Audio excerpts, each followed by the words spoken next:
Hello everyone. In this video, we will be discussing about the characteristic UV spectra of some of the compounds. So UV visible spectroscopy, as you all know, it involves the study of electronic transition from a lower to higher quantized energy levels induced in a molecular species by absorption of energy in the UV and visible regions.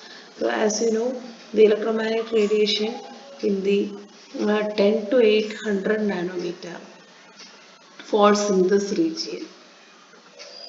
10 to 800 nanometer usually falls in this UV visible region. And this radiation, wavelength of radiation is capable of interacting with molecules to give rise to electronic transition. And in which you know that 10 to 400 nanometer region falls for UV region, and for the 400 to 800 will be in the visible region of the electromagnetic spectrum. So UV radiation having wavelengths less than 200 nanometer is difficult to handle, and it is not commonly used as a routine tool for spectral analysis. So mostly energies between 200 to 800 nanometer, that is those in the near UV and visible regions, are sufficient to excite an electron to a higher energy level, and consequently the absorption spectroscopy carried out in this region is sometimes called electron spectroscopy or UV visible spectroscopy. So you have to keep in mind that the wavelength is 200 to 800 nanometer, which is capable of doing the electronic excitation, which will be easy to handle for us. So this is the basic principle, and you know that by absorption of suitable wavelengths, you can have different types of excitation, like sigma to pi star, pi to sigma star, n to sigma star, pi to pi star, n to pi star, etc. So the some of the transitions are happening at far UV region, which is difficult to observe, and those happening between 200 to 800 nanometers are in the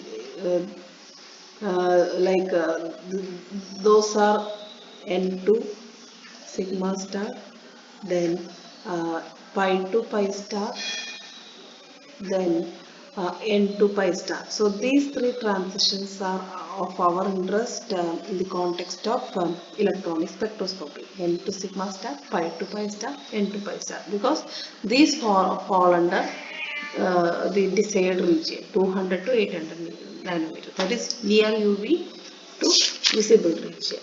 So now these are the fundamentals of uh, electronic spectroscopy. So as you know, N to sigma star means non-bonding electrons exciting to sigma star orbitals. Pi to pi star means pi electrons to pi star weakened pi star, and this is again N means non-bonding electrons, that is lone pairs, etc. Okay, so these are some fundamental things about the UV visible spectroscopy that I want to share with you. Now, in this video, I will be discussing about some basic things that is happening, some basic compounds that will be showing electronic spectroscopy. So, we'll study the characteristic of the UV spectra of some compounds. First one, acetone. So, acetone, as you know, is an aldehyde. Sorry, ketone. Acetone is a ketone. So, aldehyde and ketone. The structure of as ketone is this acetone is, as you know, CH3, C double bond O, CH3. So here there is lone pair, right? So this molecule is having what? Pi bond, pi bond as well as lone pair. So it has pi electrons as well as this lone pairs. These are called non-bonding electrons. Okay, so the Transition is because of this pi electrons and non-bonding electron. That is what I basically wanted to tell. So looking at the, of course it is having sigma electron, but as I said earlier, sigma to sigma star, or those transitions are happening at the far UV region, which will be below 200 nanometer, which is difficult to handle. So if you are seeing over here, there could be three type of transitions happening over here, happening in aldehyde or ketone. So our compound of discussion is acetone, so I will be talking about this one. So first transition is this one, that is N to sigma star transition, non-bonding electron to sigma star orbital. So that will be happening at 150 to 160 nanometer region. And the second one is pi to pi star transition. Okay, that will be happening at 180 to 190 nanometer. And the third one is N to pi star transition, that is between 270 to 295 nanometer. So if you are seeing over here, these two transitions are what? Below 200 nanometer. So there is no point in discussing these two transitions, because as they are below 200 nanometer. So only absorption due to N to pi star transition of the carbonyl group of aldehydes and ketones in this region is the one that is characteristically observed in the UV spectra. Okay. So in acetone, if you are recording in hexane solvent, hexane means it is a non-polar solvent, non-polar aprotic solvent. It shows this N to pi star absorption at lambda max of 279 nanometer. 279 nanometer. So it's very important while reporting lambda max. You have to specify the solvent which is used, because the lambda max varies with solvent to solvent. It depends greatly on the nature of the solvent. Okay, so in hexane solvent, acetone shows the characteristic lambda max at 279 nanometer. And as I said earlier, the lambda max varies with solvent. Okay, that is position of absorption. Maximum absorption varies with solvent used for the measurement. So with protic solvents, lambda max shifts to lower wavelengths. Lower wavelength is high energy. Okay, because protic solvent is the solvent is proton donating, right? So the polarity of it greatly depends upon the polarity of the solvent as well. So this is because in polar protic solvents, if you are taking a polar protic solvent, this aldehyde ketone, they will make hydrogen bonding. As you know, they form hydrogen bonds with the solvent. Okay, this aldehyde or ketone will be forming hydrogen bonding interaction with the solvent. Okay, so energy of electronic transitions are increased. That is why it is getting increased. So, if, for example, as I said earlier, in hexane, the hexane, if you are taking say non-polar solvent, the lambda max value is 279 nanometer. Okay, and again it is not a protic solvent. So the aldehyde or ketone cannot form hydrogen bonding with hexane. Hexane is 1, 2, 3, 4, 5, 6, right? CH3, CH2, CH2, CH2, CH2, CH3. This is hexane. Okay. Now, if you are recording this in water, water as a solvent, as you know, water is a polar protic solvent. Water structure is HOH, right? So, polar protic solvent. So, the aldehyde or ketone can form hydrogen bonding interaction. This oxygen will be forming hydrogen bonding with water, so energy will be increased.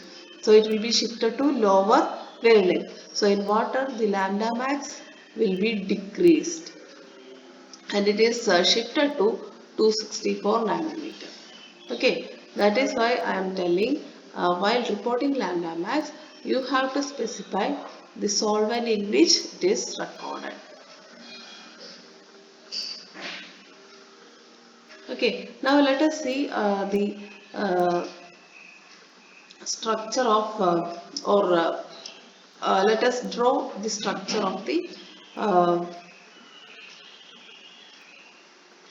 absorption. Suppose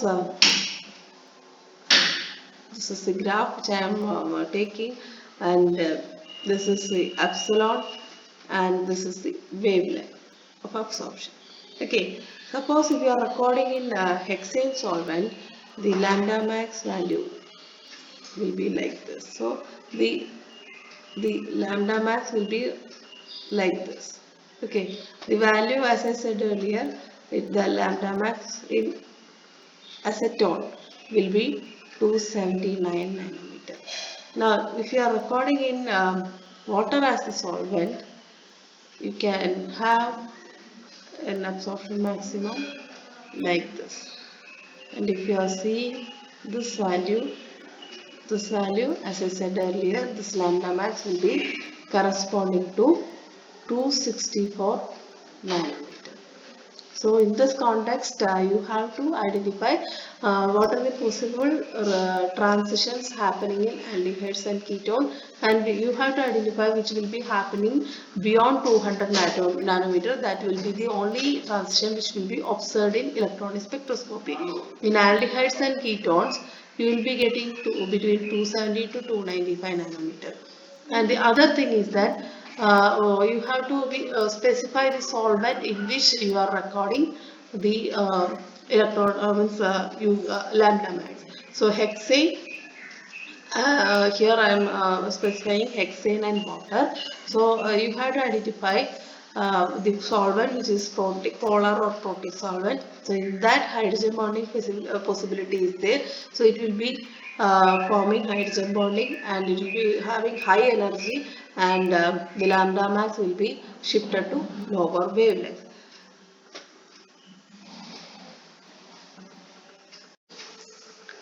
Now let us consider another example. This I have taken methyl vinyl ketone.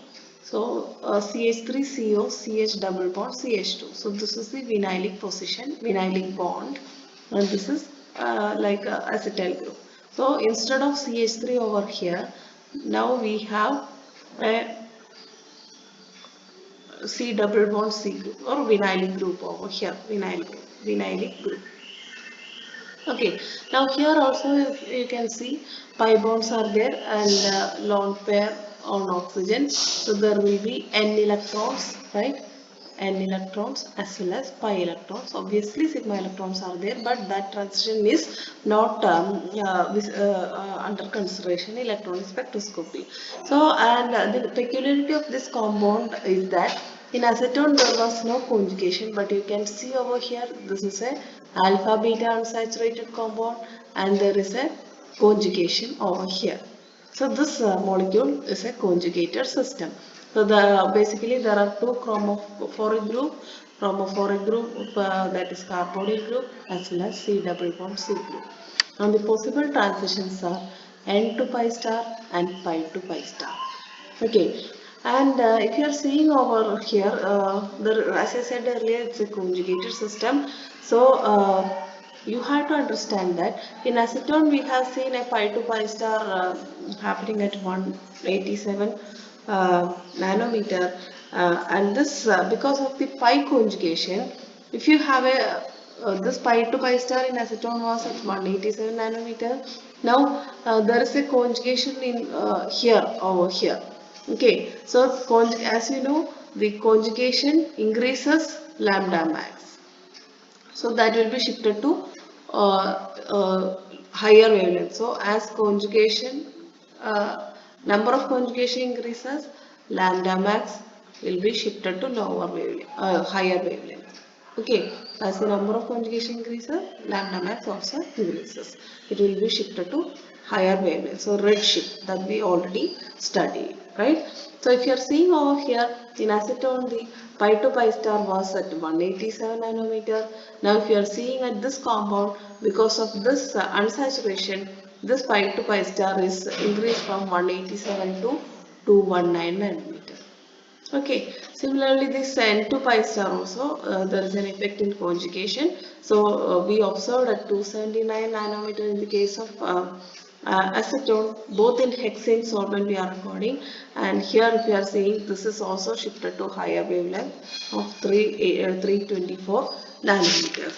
Now if you are drawing the spectra of methyl vinyl ketone, so this is graphical representation, this is epsilon energy, and this is wavelength. Okay, so first this 290 nanometer spectra with the lambda max, then an n to pi star.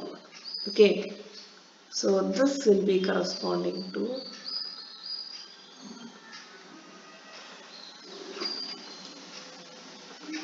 219 nanometer, lambda max 219 nanometer because of pi to pi star transition, and which is of high energy.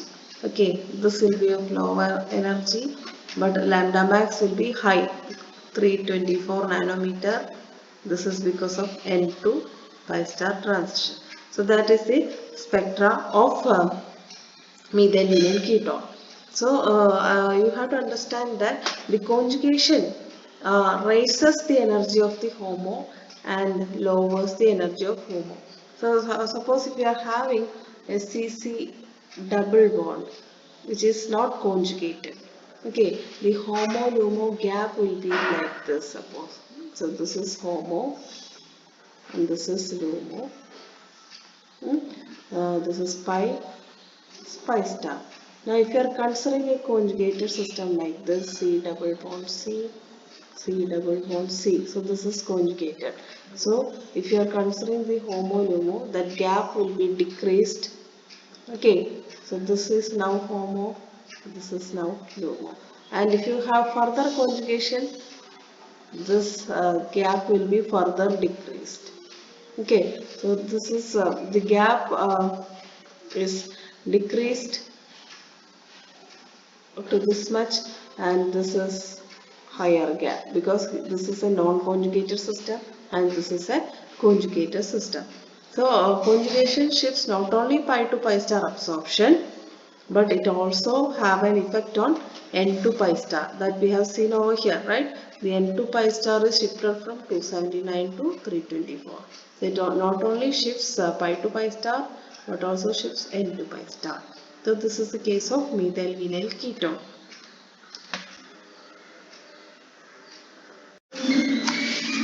Move on to third compound, that is buta 1,3-diene or 1,3-butadiene, whatever may be. So this is basically 1, 2, 3, 4. First and third position you have double bond, so 1,3-butadiene or buta 1,3-diene. Okay, so as you know, this is a conjugated system because two pi bonds are separated by a single bond. That is why it is a conjugated system. So conjugation, as we discussed earlier, conjugation shifts the lambda max into lower wavelength. So for that, to illustrate that one, I have taken ethene or ethylene over here. This is a simple CC double bond without any conjugation. The pi to pi star transition, the lambda max occurs at 175 nanometer. So this is below 200 to 800 nanometer, which is of our U visible region. Okay, on the other hand, if you are taking 1,3-butadiene, the pi to pi star transition has shifted to a longer wavelength, that is 217 nanometer. It is between our 200 to 800 nanometer. Okay, so the lambda max value of buta 1,3-diene is shifted to longer wavelength than corresponding to a unconjugated system. So this is because the conjugation raises the energy of the HOMO-LUMO and raises the energy of HOMO, and we have seen the C double bond C HOMO-LUMO gap like this. This is HOMO, this is LUMO. Now if you are taking, this is for C double bond C, if you are taking for butadiene, this HOMO energy will be raised by conjugation and the LUMO energy will be lowered by conjugation. So this gap is this much only. Okay, that is why the transition is happening at 2 also. So the conjugation leads to lower in energy but higher in wavelength. Okay, so this means low energy transition, right? This needs high energy. Okay, so conjugations lowers the energy but increases wavelength. Okay, that is why we are getting 175 to 17 nanometer. Now let us discuss the fourth compound, that is benzene. Benzene, as you know, it is a cyclic conjugated system with 3 pi bonds which is in complete delockalization. So this is the simplest aromatic compound. Benzene is a typical example for a cyclic molecule with complete delocalization of pi electron system. So if you are looking into this one, it shows two primary bands, two primary bands with the lambda max 184 nanometer and 200 nanometer, and a secondary fine structure